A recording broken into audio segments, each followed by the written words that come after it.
લિંગી પ્રજનન અલિંગી પ્રજનનથી કેવી રીતે ભિન્ન છે અને અલિંગી પ્રજનનની મર્યાદા જણાવો. એટલે આપણે હમણાં થોડીક ટૂંકમાં એટલા માટે વાત કરી હતી કે આપણને ખ્યાલ આવે અહીંયા. બરાબર, આપણે શું વાત કરી હતી હમણાં? જે વાત કરી આગળ એ આપણે અલિંગી પ્રજનનની વાત કરી હતી. હવે આપણે વાત કરવાની છે લિંગી પ્રજનનની. તો બંનેમાં શું ફરક હોય? તો જુઓ, જ્યારે એક જ પિતૃ દ્વારા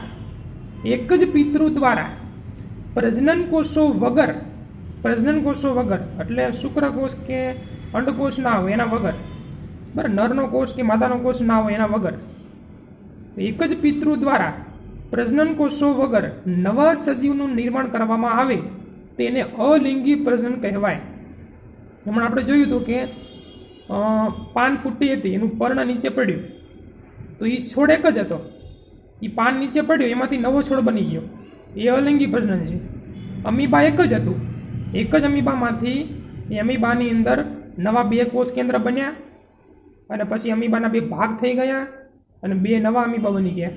એક અમીબામાંથી એટલે એક જ પિતૃ દ્વારા પ્રજનન કોષો વગર નવા સજીવનું નિર્માણ કરવામાં આવે તેને અલિંગી પ્રજનન કહે છે. હવે લિંગી પ્રજનન, જ્યારે પ્રજનન પદ્ધતિમાં નવા સજીવના નિર્માણ માટે નર અને માદા બંને જાતિના પિતૃ સંકળાયેલા હોય તેને લિંગી પ્રજનન કહે છે. નર અને માદા બંને જાતિના પિતૃ સંકળાયેલા હોય તેને લિંગી પ્રજનન કહે છે. હવે જોઈએ આપણે આગળ અલિંગી પ્રજનનની મર્યાદાઓ લખો. અલિંગી પ્રજનનની મર્યાદાઓ જણાવો. તો વારસામાં એક જ પિતૃના લક્ષણો પ્રાપ્ત થાય એવું જ હોય ને, કારણ કે જે અમીબા જેવું હતું એવું નવું અમીબામાંથી બીજા 2 બન્યા, તો એમાં જે લક્ષણો હતા એ જ આવશે. એટલે એક જ પિતૃના લક્ષણો પ્રાપ્ત થાય તેમાં વિવિધતા સર્જાતી નથી. વિવિધતા ન સર્જાય ને, કારણ કે પહેલામાં લિંગીમાં શું થાય કે અલગ અલગ ડીએનએ ભેગા થાય ને એટલે નવો ડીએનએ નિર્માણ થાય, નવો સજીવ નિર્માણ થાય, ભિન્નતા આવે. એમ લિંગી પ્રજનનમાં ભિન્નતા આવે, પણ અલિંગી પ્રજનનની અંદર વિવિધતા સર્જાતી નથી. તેમાં બાળ સજીવોનું નિર્માણ ઝડપથી અને મોટી સંખ્યામાં થાય, તેનાથી સ્પર્ધા વધે. બાળ સજીવનું નિર્માણ હોય ને ઝડપથી થાય, મોટી સંખ્યામાં થાય, એટલે સ્પર્ધા વધે. તમે જુઓ કે તળાવની અંદર જે શેવાળ હોય ને, શેવાળ કેટલો બધો વધી જાય છે, કારણ કે શેવાળમાં અલિંગી પ્રજનન થાય, એ ઝડપથી માટે વધવા. શેવાળ એટલે લીલ હોય, ઝડપથી માટે વધવા તળાવમાં, કારણ કે તેની અંદર અલિંગી પ્રજનન થાય છે, એનાથી સ્પર્ધા વધે છે. વસ્તીનું નિયંત્રણ થતું નથી, વસવાટ સ્થાન ઝડપથી ભરાઈ જાય, આખું તળાવ હોય લીલથી ભરાઈ જાય, અમીબાથી ભરાઈ જાય, કેટલા બધા અમીબા અંદર હોય અને કેટલી બધી લીલ અંદર હોય, એટલે વસવાટ સ્થાન હોય ઝડપથી ભરાઈ જાય. સજીવો સરળતાથી અનુકૂલિત થતા નથી. સજીવો સરળતાથી વાતાવરણ જેવું હોય ને, વાતાવરણ આખું એ વાતાવરણને અનુકૂળ ન થાય. વાતાવરણ બદલાઈ ગયું હોય તો પછી સજીવો જીવી ના શકે. બરાબર, વાતાવરણ બદલાઈ જાય, તાપમાન બદલાઈ જાય, હવા બદલાઈ જાય તો એ સજીવો જીવન જીવી શકે નહીં. વાતાવરણને અનુકૂલિત થતા નથી. આ બધા શેનું જોયું આપણે? અલિંગી પ્રજનનની બધી મર્યાદાઓ જોઈએ આપણે.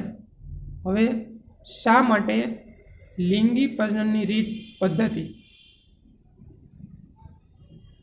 તો લિંગી પ્રજનન પદ્ધતિ દ્વારા સંતતિઓમાં ભિન્નતાની ક્રિયા કેમ ઝડપી થાય? હમણાં આપણે જોયું હતું અલિંગીની અંદર ભિન્નતા ન આવે, આપણે વાત કરી હતી કે વિવિધતા સર્જાતી નથી. જોયું તો આપણે વિવિધતા સર્જાતી નથી શેમાં? અલિંગીમાં. પણ લિંગીની અંદર શું થાય કે ભિન્નતા આવે એટલે વિવિધતા સર્જાય. એમ ભિન્નતા આવે એટલે એનો મતલબ શું થાય કે વિવિધતા સર્જાય.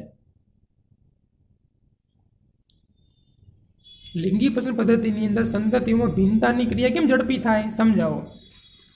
તો એનું કારણ એ જ છે, તમને પહેલાં વાત કરી દઉં કે એનું શું કારણ, કે એનો જે ડીએનએ છે એ અલગ અલગ 2 ડીએનએ ભેગા થાય છે, એમાંથી નવા ડીએનએ તૈયાર થાય છે.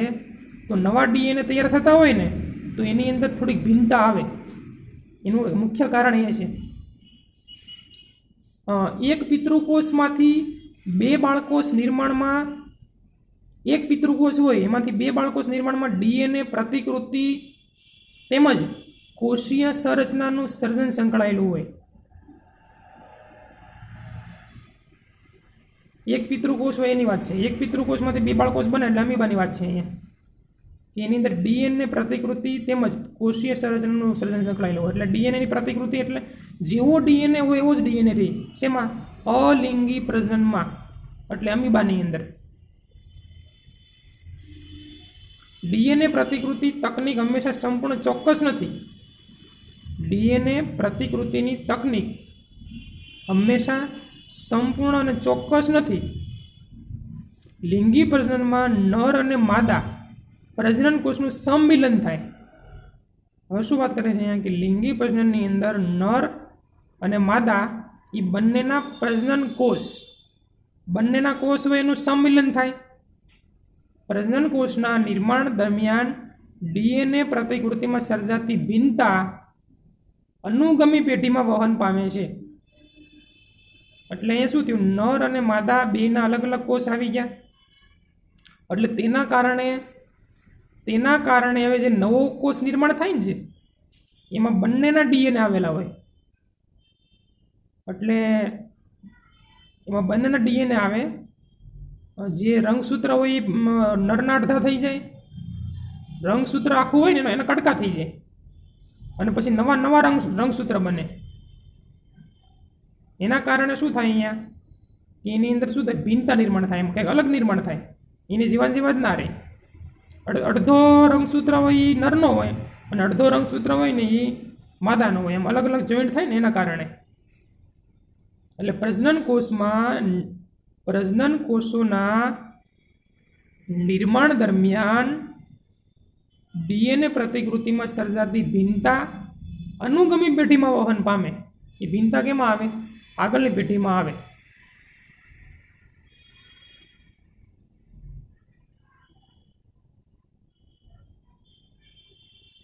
પ્રત્યેક ડીએનએ પ્રતિકૃતિમાં નવી ભિન્નતાની સાથે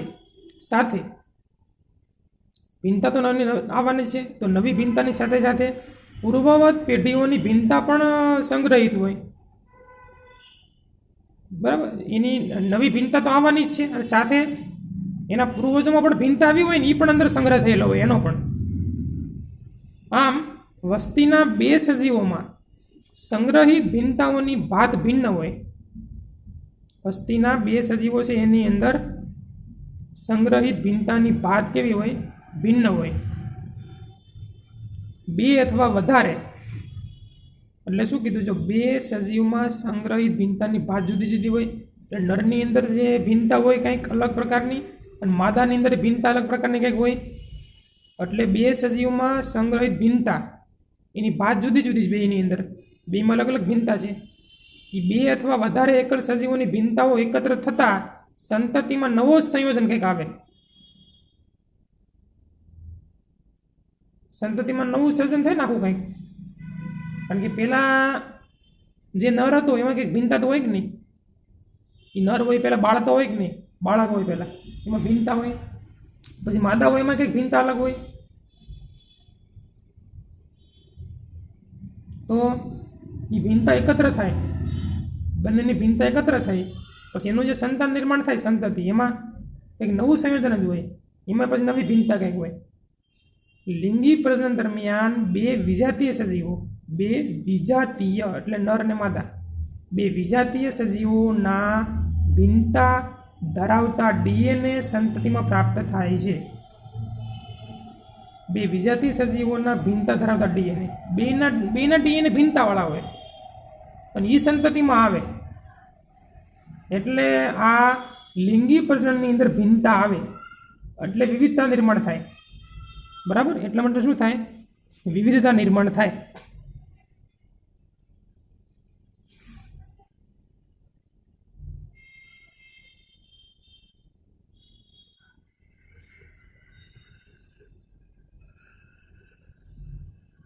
એના પછીનો પ્રશ્ન છે આગળ, લિંગી પ્રજનન કરતા સજીવોમાં કેવી રીતે પેઢી દર પેઢી રંગસૂત્રોની સંખ્યા અને ડીએનએની માત્રા જાળવી રાખે?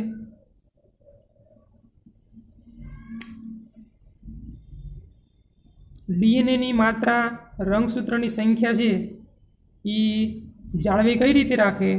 બરાબર, એ પ્રશ્ન આપણા માટે અહીંયા છે. ખરેખર અહીંયા એક વિચાર કર્યા જેવી વાત છે.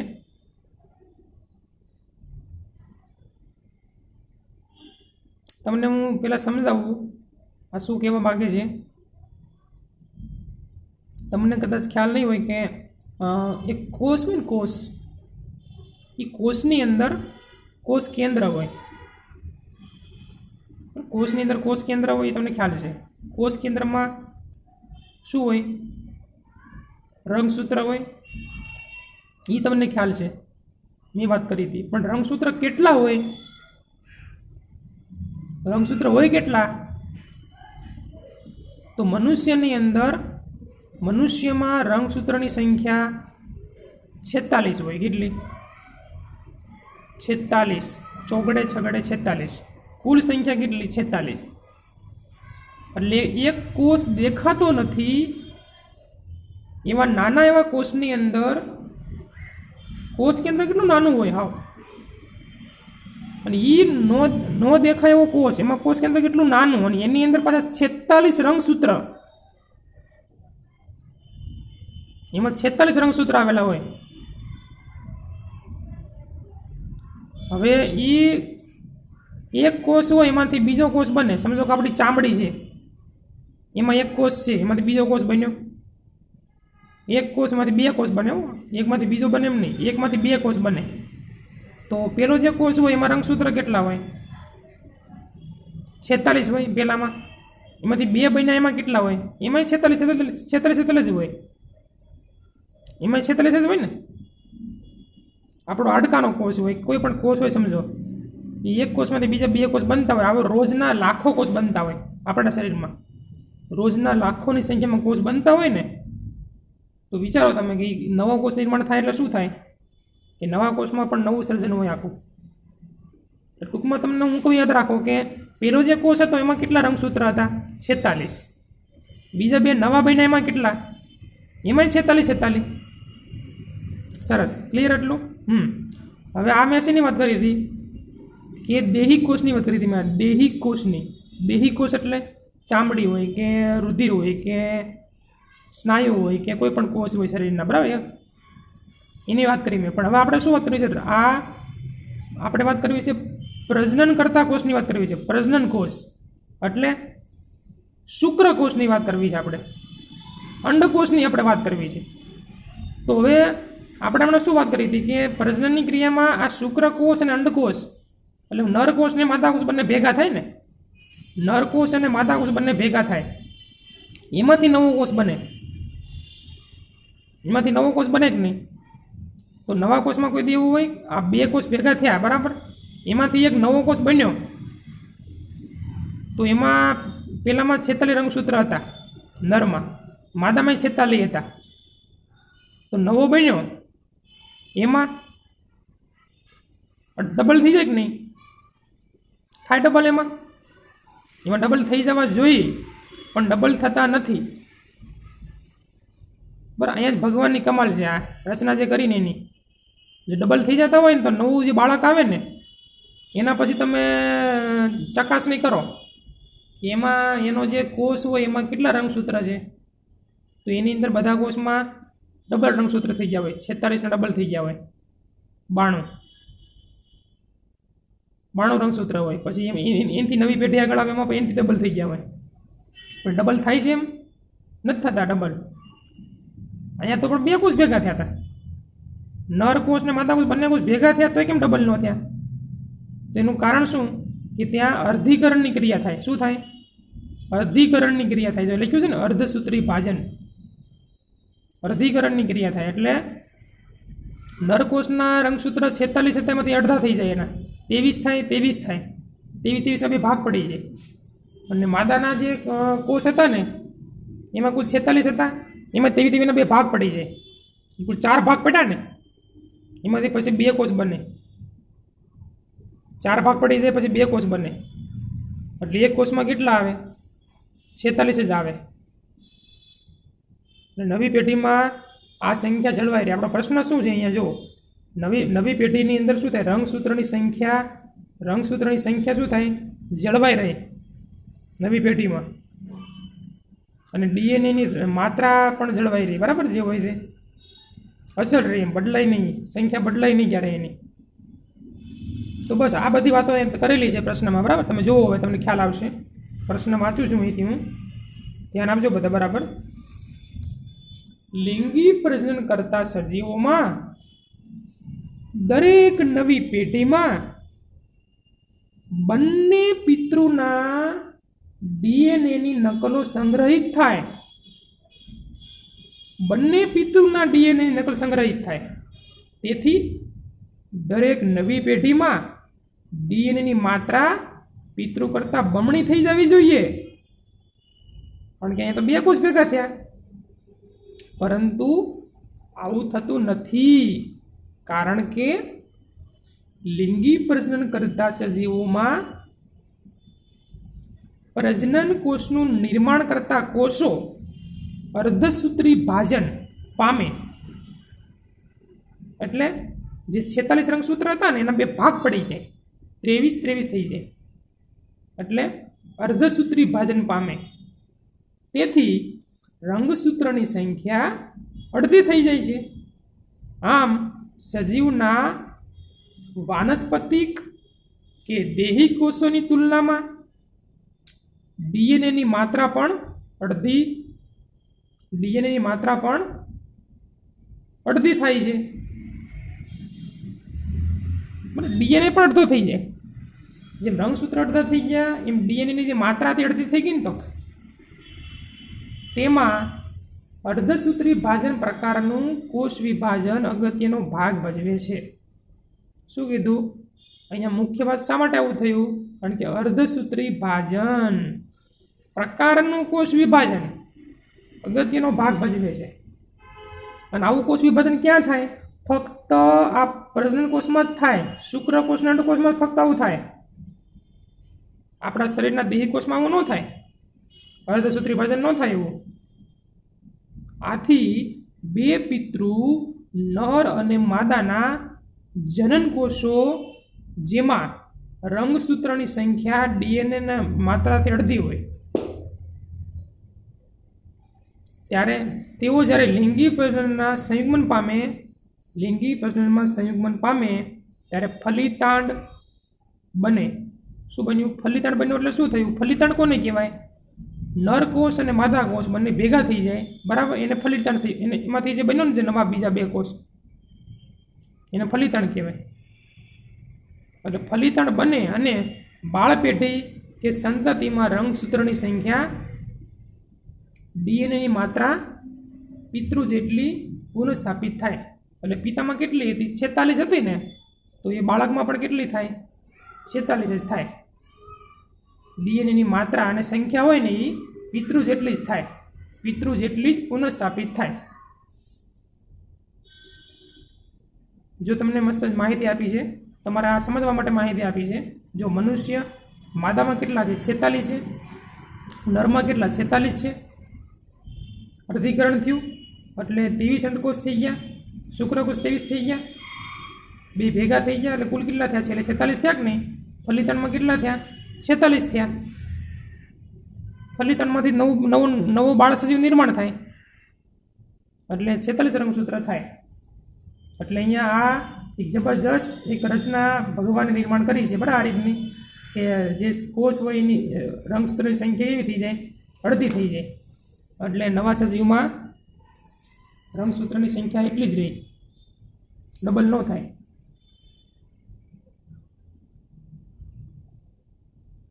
ક્લિયર ને? પ્રશ્ન 25, પ્રજનન કોષના પ્રકાર લાક્ષણિકતા જણાવો. પ્રજનન કોષ હોય ને 2 પ્રકારના હોય. એક તો નર કોષ હોય અને બીજું માદા કોષ હોય. પણ એક તો નર કોષ હોય ને બીજા માદા કોષ હોય. લાક્ષણિકતાઓ: અત્યંત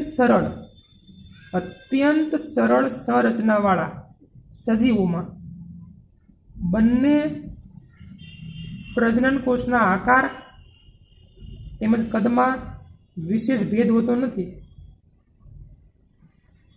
એટલે જેનું શરીર એકદમ હાવ સિમ્પલ હોય, એટલે કોનું શરીર, જેમ કે સાદું પ્રાણી કયું કહેવાય?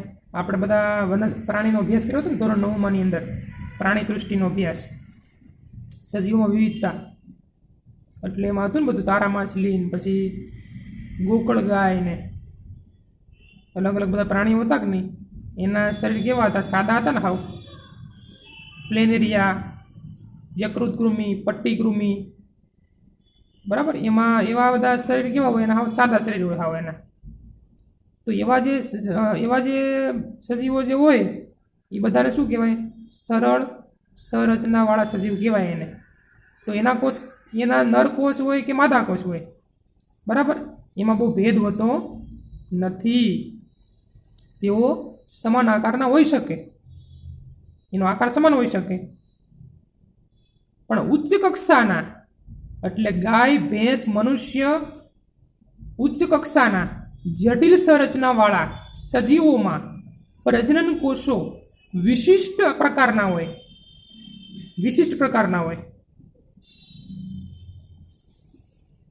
એના કોષો કેવા હોય? વિશિષ્ટ પ્રકારના કોષો હોય. એનો આકાર જુદો જુદો હોય. તમે આકાર એવો જોયો હશે, તમે ધોરણ 8 ની અંદર તમે અભ્યાસ કર્યો હોય જ્યારે, તો એમાં તમને ચિત્ર પણ એનું આપેલું હતું કે નરકોષ કેવો હોય.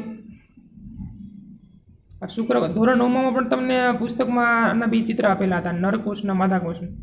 શુક્રકોષ કેવો હોય? પૂંછડી જેવો હોય ને, એને પૂંછડી હોય. શુક્રકોષ નરકોષને એને પૂંછડી આવેલી હોય. અને માદાકોષ કેવો હોય? ગોળ હોય આખો, બરાબર. એટલે કે ઉચ્ચ કક્ષાના જટિલ સંરચનાવાળા સજીવમાં પ્રજનન કોષો વિશિષ્ટ પ્રકારના હોય. એટલે કે બે પ્રકારના, નરજન્યુ કોષો, માદાજન્યુ કોષો. તો નરજન્યુ કોષોમાં જુઓ તમે, તેઓ કદમાં નાના અને પ્રજનનશીલ, તેને શુક્રકોષ કહેવાય. એની સાઈઝ નાની હોય હાવ, અને કેવા હોય? દોડતા હોય, આમ દોડે, એટલે એને પૂંછડી આવેલી હોય, એને શુક્રકોષ કહેવાય. અને માદાજન્યુ કોષો કદમાં મોટા હોય અને પોષક દ્રવ્યોથી ભરેલા હોય. એટલે તેમાંથી બીજ બને. કોઈ પણ વનસ્પતિ હોય એનું બીજ કેમ બન્યું? તો આ નર કોષ હોય ને જે, એ ઉપર પડે. પેલું માદા કોષ જે હોય એમાં પોષક દ્રવ્ય ભરેલા હોય, પછી એમાંથી આ નર કોષમાંથી ઉપર પડે ને, એટલે એમાંથી પછી 4 કોષ ને 8 કોષ બની, એમાંથી પછી ફળ બને, તરબૂચ બને, સફરજન બને. એટલે માદા કોષ કેવા હોય? મોટા હોય ને પોષક દ્રવ્યોથી સભર હોય. તેને અંડકોષ પણ કહેવાય. ચલો, હવે આપણે આ ભણતા હતા ને લિંગી પ્રજનન, આપણે તો લિંગી પ્રજનનની અંદર હવે પહેલાં ભણી લઈએ વનસ્પતિમાં, અને પછી ભણવાનું છે મનુષ્યમાં. પહેલાં શેમાં આવશે? વનસ્પતિમાં લિંગી પ્રજનન, બરાબર. લિંગી પ્રજનનમાં શું વાત આવે? કે 2 સજીવ આવે, બરાબર. 2 અલગ અલગ સજીવ આવે, નર અને માદા. તો વનસ્પતિમાં પણ આવું નર અને માદા હોય, બરાબર. જો આ પુષ્પ તમને આપ્યું છે ને, એમાં પણ નર ભાગ હોય અને માદા ભાગ હોય, અલગ અલગ બંને ભાગ હોય. તો પુષ્પ એટલે શું? પુષ્પના પ્રજનન ભાગો અને તેના આધારે પુષ્પના પ્રકાર સમજાવો.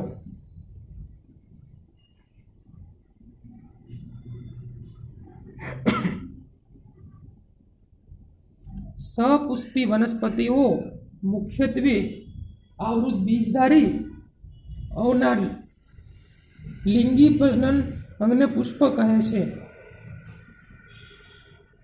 આવૃત બીજધારીના લિંગી પ્રજનન અંગને પુષ્પ કહેવાય. તમે જુઓ ચિત્ર, સૌથી નીચે શું આપેલું છે? અંડાશય. અંડાશય આપેલું છે, ત્યાં આ માદા કોષ પડેલો હોય, ત્યાં માદા કોષ હોય, એ કોષ મોટો હોય અને પોષક દ્રવ્યોથી ભરેલો હોય, બરાબર, અંડાશયની અંદર. અને ઉપર તમે જુઓ કે પરાગાસન, એટલે એમાં પરાગરજ હોય. પરાગરજ એટલે શું? પરાગરજ એટલે નરકોષ કહેવાય એને, નરકોષ. બરાબર? એ નરકોષ હોય ને એ પરાગરજની ઉપર ચોટેલા હોય. હેલો, એ પરાગાસન ઉપર ચોટેલા હોય નરકોષ, અને એ કોષ ત્યાંથી પડે નીચે અને બાજુમાં જો લખ્યું પરાગાશય, ત્યાં પડે. એ પરાગાશયમાંથી પછી પરાગવાહિની અંદર નિર્માણ થાય. એ પરાગવાહિની અંદર એ કોષ અંદર જાય અને ક્યાં જાય? અંડાશયની પાસે જાય. પછી ત્યાં જાય ને એટલે એમાંથી પછી એનું યુગ્મન જ બને, એટલે ફલિતાંડ બને, એટલે એનું ફલન થાય એનું. પછી બીજમાંથી શું થાય? ધીમે ધીમે પછી 2 કોષમાંથી 4, 8 એમ કરીને ગોળાકાર રચના બને, બીજ બને. પછી ફૂલ હોય ખરી જાય, અને બીજમાંથી પછી મોટું ફળ બની જાય, અથવા ખાલી બીજ જ રહેતું હોય, અમુકમાં ખાલી બીજ રહેતું હોય. હવે પુષ્પના ભાગો તમને ખ્યાલ જ છે, વજ્રપત્ર, દલપત્ર. બરાબર? પણ ટૂંકમાં યાદ રાખો કે ઉપરના ભાગમાં શું આવેલું છે? પરાગાશય. ત્યાં શું આવે? પરાગરજ ત્યાં આવે. અને પરાગરજ ત્યાં આવે ને પછી એ પરાગરજ ક્યાં જાય? એ નળીની અંદર જાય. અને ક્યાં જશે? નળી એટલે પરાગવાહિની, એમાં અંદર જાય ને પછી ક્યાં જાય? અંડાશયની અંદર જાય. પુષ્પના ભાગો: વજ્રપત્ર. વજ્રપત્ર એટલે કેવો ભાગ? નીચેનો લીલા રંગનો ભાગ એટલે વજ્રપત્ર. પછી દલપત્ર. દલપત્ર એટલે ઉપરનો રંગીન ભાગ. વજ્રપત્ર, દલપત્ર, પુંકેસર, સ્ત્રીકેસર. પુંકેસર એટલે ઉપરનો આ લખ્યું ને જે અહીંયા આ ઉપર દાંડી રહી ને જે પરાગાશી લખ્યું ને, પરાગાશીનો ભાગ છે ને, પરાગાશી તંતુ 2 ભાગ હોય એના, એટલે પુંકેસર. પછી સ્ત્રીકેસર એટલે નીચેનો ભાગ, આ અંડાશય લખ્યું ને. બરાબર? સ્ત્રીકેસર. આ પૈકી પુંકેસર અને સ્ત્રીકેસર પુષ્પના પ્રજનન ભાગો છે. હવે પુંકેસર, તો પુંકેસર એ નર પ્રજનન ભાગ છે. તે તંતુ અને પરાગાશયનો બનેલો છે. તંતુ અને પરાગાશયનો બનેલો છે. પરાગાશય પરાગરજનું નિર્માણ કરે છે. પરાગરજ સામાન્ય રીતે પીળા રંગની હોય છે. પરાગરજ નિર્માણ કરે. કોણ પરાગરજ નિર્માણ કરે? પરાગાશય. એ પણ ઉપર તમે ચિત્રમાં આ પરાગાશયનો ભાગ છે ને, એ આ પરાગાશય છે. આ એ પરાગરજ નિર્માણ કરે.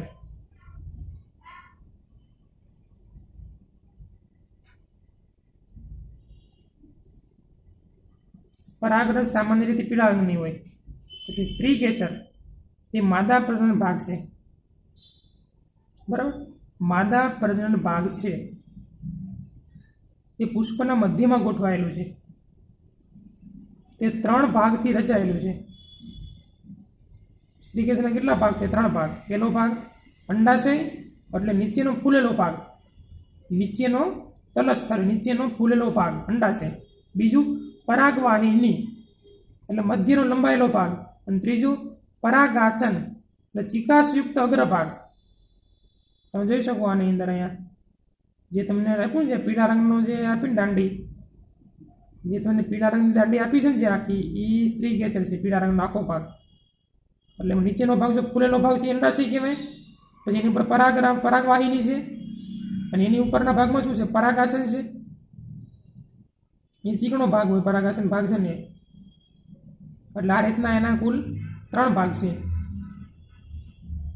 અંડાશયમાં અંડક હોય છે, અને પ્રત્યેક અંડકમાં એક અંડકોષ હોય. અંડાશયમાં શું હોય? અંડક હોય. અંડક એટલે બીજાંડ હોય. બરાબર? બીજાંડ હોય. અને બીજાંડની અંદર શું હોય? એક અંડકોષ અંદર હોય. કેટલા? એક. પ્રત્યેક અંડકમાં એક અંડકોષ હોય. હવે પ્રજનન ભાગના આધારે પુષ્પના પ્રકાર. તો ઘણા પુષ્પ હોય ને એકલિંગી હોય, અને ઘણા પુષ્પ દ્વિલિંગી હોય. જ્યારે પુષ્પ પુંકેસર અથવા સ્ત્રીકેસર ધરાવતું હોય ને, ખાલી પુકેસર જ હોય ને બસ, બીજું કંઈ નહીં, સ્ત્રી કેસર હોય જ નહીં. અને તમે ઉપરનું પુષ્પ આપ્યું દ્વિલિંગી હતું, આ તમને પુષ્પ આપ્યું આ દ્વિલિંગી છે. કારણ કે આમાં જો સ્ત્રી કેસરી છે અને પુકેસરી છે, બંને છે કે નહીં, એટલે દ્વિલિંગી કહેવાય આને, એટલે માટે દ્વિલિંગી કહેવાય આ. પણ ખાલી પુકેસર હોય તો પુષ્પમાં ખાલી, અથવા ખાલી સ્ત્રી કેસર હોય તો એને એકલિંગી કહેવાય.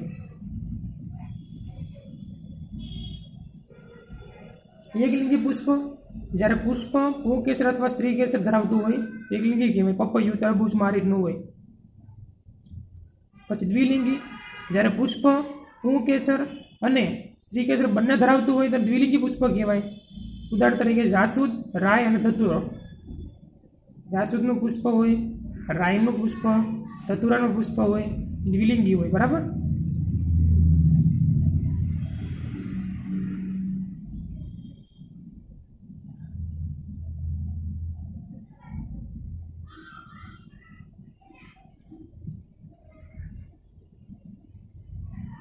તો આપણે અહીંયા સુધી રાખીએ. બરાબર. એટલે સુધી આપણે આજે નવો પ્રશ્ન મોટો છે એટલે આપણે ચાલુ કરતા નથી આજે આપણે.